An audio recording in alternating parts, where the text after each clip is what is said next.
Chilli powder, ಸಖತ್ ಖಾರ ಬಣ್ಣ ಮತ್ತು ರುಚಿ ಆಚಿ ಚಿಲ್ಲಿ ಪೌಡರ್.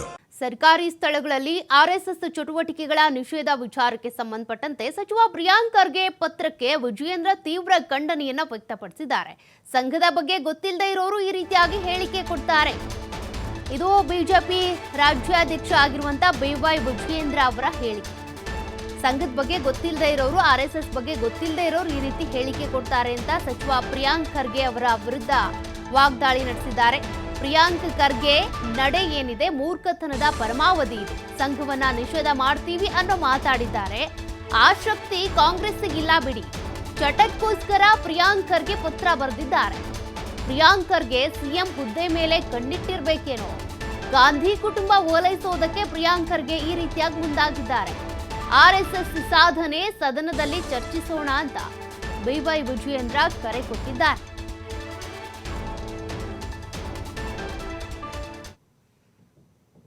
ಸಂಘ 100 ವರ್ಷಗಳನ್ನ ಪೂರೈಸಿರುವಂತಹ ಶುಭ ಗಳಿಗೆಯಲ್ಲಿ ಇದು ದೇಶಾದ್ಯಂತ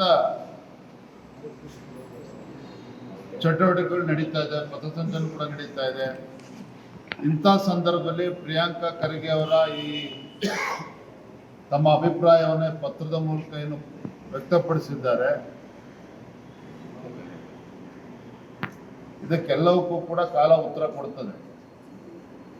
ಆದರೆ ಒಂದೇ ಸಂದರ್ಭನ ಪ್ರಿಯಾಂಕ ಖರ್ಗೆ ಅವ್ರಿಗೆ ಹೇಳುವಂಥದ್ದು, ಪುಣ್ಯಾತ್ಮ ನೀನು ಸಚಿವನಾಗಿ ನಿನ್ನ ಜಿಲ್ಲೆನಲ್ಲಿ ಶೈಕ್ಷಣಿಕವಾಗಿ ಯಾವ ರೀತಿ ಹಿಂದುಳಿದಿದೆ, ನಿಮ್ಮ ಜಿಲ್ಲೆನಲ್ಲಿ ಯಾವ ರೀತಿ ಗುಂಡಾಗರ್ದೆ ನಡೀತಾ ಇದೆ, ನಿಮ್ಮ ಜಿಲ್ಲೆನಲ್ಲಿ ನಿಮ್ಮ ಪಟಾಲಂ ಗುಂಡಾಗಳೇನಿದ್ದಾರೆ ಯಾವ ರೀತಿ ಕಾಂಟ್ರಾಕ್ಟರ್ಗಳು ಹತ್ಯೆ ಆಯಿತು, ಯಾವ ರೀತಿ ಬೆದರಿಸ್ತಕ್ಕಂಥ ತಂತ್ರ ಆಗ್ತಾ ಇದೆ, ಕುತಂತ್ರಗಳು ನಡೀತಾ ಇದೆ, ಯಾವ ರೀತಿ ಮರಳು ಮಾಫಿಯಾ ನಡೀತಾ ಇದೆ, ಒಬ್ಬ ಸಚಿವನಾಗಿ ಯಾವ ರೀತಿ ಜವಾಬ್ದಾರಿ ನಡ್ಕೋಬೇಕು ಅದ್ರ ಕಡೆ ಗಮನ ಹರಿಸಿದ್ರೆ ಹೆಚ್ಚು ನಿಮ್ಮ ಜಿಲ್ಲೆಗೂ ಕೂಡ ಅನುಕೂಲ ಆಗ್ತದೆ, ರಾಜ್ಯಕ್ಕೂ ಕೂಡ ಒಳ್ಳೇದಾಗ್ಬೋದು.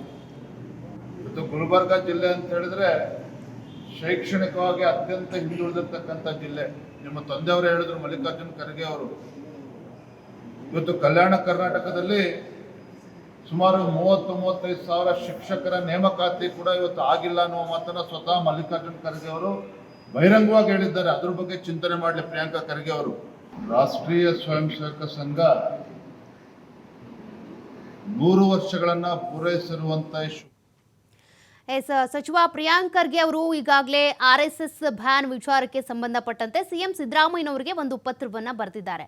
ಅದರ ಬೆನ್ನಲ್ಲೇ ಈಗ ಬಿಜೆಪಿಯ ರಾಜ್ಯಾಧ್ಯಕ್ಷ ಆಗಿರುವಂತಹ BY ವಿಜಯೇಂದ್ರ ಅವರು ಪ್ರಿಯಾಂಕ್ ಖರ್ಗೆ ಅವರ ವಿರುದ್ಧ ವಾಗ್ದಾಳಿಯನ್ನ ನಡೆಸಿರೋದು. ಪ್ರಿಯಾಂಕ್ ಖರ್ಗೆ ಅವರಿಗೆ ಅವರ ಜಿಲ್ಲೆಗೆ ಸಂಬಂಧಪಟ್ಟಂತ ಅಭಿವೃದ್ಧಿ ಕಾರ್ಯಗಳ ಬಗ್ಗೆ ಗಮನ ಹರಿಸೋದಕ್ಕೆ ಹೇಳಿ, ಅದನ್ನ ಬಿಟ್ಟು ಈ ರೀತಿಯಾಗಿ RSS ಬಗ್ಗೆ ಮಾತನಾಡೋದಾಗ್ಲಿ, RSS ಅನ್ನ ಬ್ಯಾನ್ ಮಾಡಬೇಕು ಅಂತ ಪತ್ರ ಬರೆಯೋದಾಗ್ಲಿ, ಇದೇನೋ ಅವ್ರು ಬೇಕು ಅಂತ ಬರ್ದಿರಲ್ಲ, ಚಟಕ್ಕೋಸ್ಕರ ಈ ರೀತಿ ಪತ್ರ ಬರೆದಿದ್ದಾರೆ ಅಷ್ಟೇ. ಯಾರಿಂದಲೂ ಕೂಡ RSS ಬ್ಯಾನ್ ಮಾಡೋದಕ್ಕೆ ಸಾಧ್ಯ ಇಲ್ಲ. ಸಂಘದ ಬಗ್ಗೆ ತಿಳಿದ ಈ ರೀತಿ ಮಾತನಾಡ್ತಾರೆ ಅಷ್ಟೇ. ಹಂಗೂ RSS ಸಾಧನೆ ನೀವು ತಿಳ್ಕೊಳ್ಳೇಬೇಕು ಅನ್ನೋದಾದ್ರೆ ಸದನದಲ್ಲಿ ಇದ್ರ ಬಗ್ಗೆ ಚರ್ಚೆ ಮಾಡೋಣ ಬನ್ನಿ ಅಂತೇಳಿ ಕರೆ ಕೊಟ್ಟಿದ್ದಾರೆ. ಸಿಎಂ ಸಿದ್ದರಾಮಯ್ಯನವರು ಇದಕ್ಕೆ ಸಂಬಂಧಪಟ್ಟಂತೆ ಇನ್ನೂ ರಿಯಾಕ್ಟ್ ಮಾಡಿಲ್ಲ. ನೋಡೋಣ ಏನು ಹೇಳ್ತಾರೆ ಅಂತ.